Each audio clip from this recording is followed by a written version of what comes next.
भेटा येत असेल, परंतु आज तुला उशीर येण्याचं कारण काय?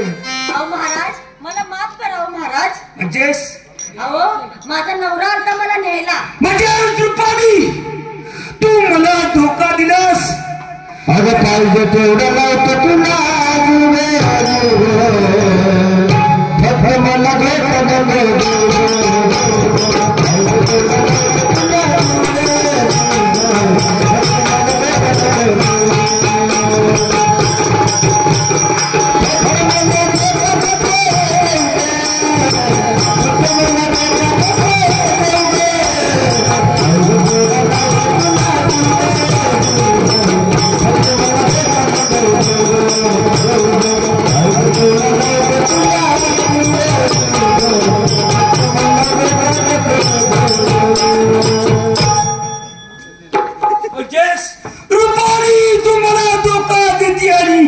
मला मला न सांगताच तू लग्न सुद्धा केले नाही. रुपाली, गेले 10 वर्ष आपलं जेवढं जवळचं प्रेम असताना सुद्धा नाही. रुपाली, ही मला माझ्या बुद्धीला सहन होत नाही.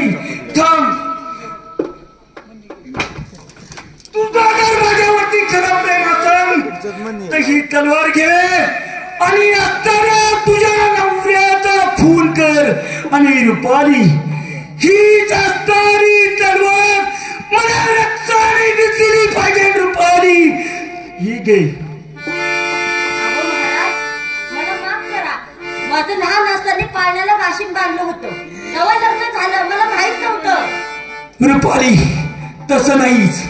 तू जर खरं माझ्यावरती जीवापाड प्रेम केलं असेल, जर जीव मला लावत असेल तरी तुझा आत्ताचा नवरा असेल, परंतु खरं प्रेम जर तुला वापरायचं असेल तर नवऱ्याचा खून करायचा आणि ही तलवार रक्ताने भीतीने मला दाखवायला यायचं.